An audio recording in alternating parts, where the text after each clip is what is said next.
మల్లారెడ్డిని పార్టీలో ఇప్పుడు గేట్లు ఇట్లా ఓపెన్ చేస్తే దూకేటట్టున్నాడు, రెడీ ఉన్నాడు. కానీ కొంతమంది వ్యతిరేకిస్తారు, మైనంపల్లి లాంటి వాళ్ళు. అవును, ఇప్పుడు ఆయన తీసుకుంటే కాంగ్రెస్ పార్టీ ఖతామేగా. అంతే. ఇప్పుడు మీరే అక్రమ కట్టడాలన్నీ కూల్చేస్తారు, మీరే వాడు పెద్ద దొంగ అంటారు. పాలమల్లారెడ్డి కాదు భూ కబ్జా రెడ్డి అని మీరే అంటారు. మరి మీరే దొంగలకు షెల్టర్ ఇస్తే మీ పార్టీని ఎవరు నమ్ముతాడు? మీరు ఇప్పుడు జరిగే మల్కాజ్గిరిలో కూడా మల్లారెడ్డి లాంటి అరెస్ట్ చేయకుండా ఎంటర్టైన్ చేస్తే కనుక మల్కాజ్గిరి ఎంపీ స్థానంలో సీఎం రేవంత్ రెడ్డి గారిది ఎంపీ సీటు పక్కా దెబ్బపడే ఛాన్స్ ఉంటుంది. నమ్మరు. నువ్వు మల్లారెడ్డి దొంగ అంటున్నావు, అక్రమ కట్టడాలు అంటున్నావు. అక్రమ కట్టడాలు కూల్చడమే కాదు, కూల్చడంతో పాటు ఆ పర్మిషన్స్ ఎవరు ఇచ్చారో ఆ పర్మిషన్ ఇచ్చిన అధికారులను నోటీసులు ఇచ్చి అరెస్ట్ చేయాలి. తర్వాత మల్లారెడ్డిని కూడా అరెస్ట్ చేయాలి. వీళ్ళని అరెస్ట్ చేయకుండా ఇట్లనే నేను కొట్టినట్టు చేస్తాను, వేడిచినట్టు చేయంటే మల్కాజ్గిరిలో ఇప్పుడు సీఎం రేవంత్ రెడ్డి ఈయన నిలబడాడు, ఈయన ఎంపీ, ఇప్పుడు సిట్టింగ్ ఎంపీ అంటే రిజైన్ చేసేవచ్చు. నెక్స్ట్ ఎవరిని పెట్టినా ఓడిపోయే ఛాన్స్ ఉంటుంది. అది ఈటెల రాజేందర్ గారికి పాలు పోసే ఛాన్స్ ఉంటుంది. ఎందుకంటే ఇప్పుడు ఆయన రేపు నరేటివ్ క్రియేట్ చేస్తారు.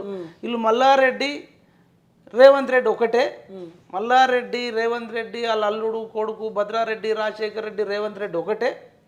వీళ్ళు బీఆర్ఎస్ కాంగ్రెస్ నాయకులు అంతా కలిసి కూడా మంచిగా వ్యాపారాలు చేసుకుంటారు. నరేటివ్ క్రియేట్ చేసిండు అనుకోండి. ఈటెల రాజేందర్ గారు ఆల్రెడీ తెలంగాణ ఉద్యమకారుడు, తెలంగాణ ఉద్యమంలో అత్యంత గొప్పగా పార్టిసిపేట్ చేసిన వ్యక్తే.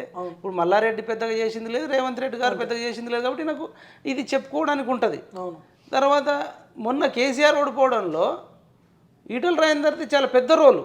ఒకవేళ ఈటెల రాజేందర్ గారిని బయటకు వెళ్ళగొట్టకపోతే మళ్ళా రేవంత్ అంటే కేసీఆర్కు ఇంత నెగిటివ్ కాకపోతుంది. వెళ్ళగొట్టినప్పుడు ఆయన తీసుకున్న దౌర్జన్యం అది దీంతో ముదిరాజులలో ఒక పెద్ద, ముదిరాజులు కావచ్చు బీసీలలో ఒక పెద్ద అది వచ్చింది.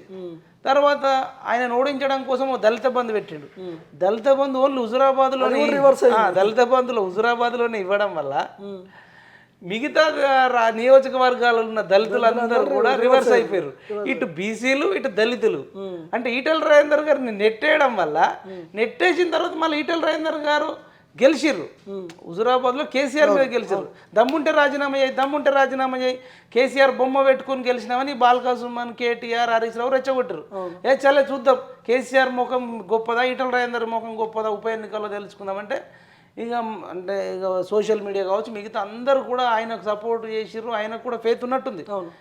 దెబ్బకు కేసీఆర్ ఓటుకు 6,000 పంచినా, దళిత బంధు ఇచ్చిన, గొర్రెలు ఇచ్చిన, అప్పటికప్పుడు రాత్రికి రాత్రి రోడ్లు వేసిన కేసీఆర్ ఓడించారు. అంటే ఆ ఒక్క ఉప ఎన్నికతోని రాష్ట్రంలో పెద్ద చలనం వచ్చింది. దళితులు కూడా అక్కడుండే దళితులు కూడా ఆయన రాజీనామా చేయడం వల్లనే మనకు దళిత బంధు వచ్చిందని వాళ్ళు ఫీల్ అయ్యారు. ఈ కేసీఆర్ అన్నోడు ఓట్ల కోసమే స్వార్థంతో ఇచ్చి మిగతా దళితులకు ఇస్తలేడు రాష్ట్రంలోని వాళ్ళు వ్యతిరేకమన్నారు. నేను అనేది ఎందుకంటే ఈటెల రాజేందర్ కూడా కేసీఆర్ గవర్నమెంట్ కూలిపోవడంలో, సరే వాళ్ళ పార్టీ అధికారంలోకి రాకపోవచ్చు కానీ వాళ్ళ కాంట్రిబ్యూషన్ ఉంది. ఇప్పుడు ఆయనకు అడ్వాంటేజ్ ఛాన్స్ ఉంటుంది. రేవంత్ రెడ్డిని ఎట్లా ఎదుర్కొంటాడు, దాన్ని ఎదుర్కోవాలంటే మల్లారెడ్డిని అరెస్ట్ చేసి ఆయన అక్రమంగా చేసిన ఆస్తులన్నీ స్వాధీనం చేసుకొని అవి ఎవరెవరియో పేదలకు పనిచేస్తే కనుక మంచి పేరు వస్తుంది. అప్పుడు రేవంత్ రెడ్డికి మైలేజ్ పెరిగే ఛాన్స్ ఉంటుంది. ఓన్లీ సినిమా డైలాగులు కొడితే మాత్రం మనం ఏం చేయలేం.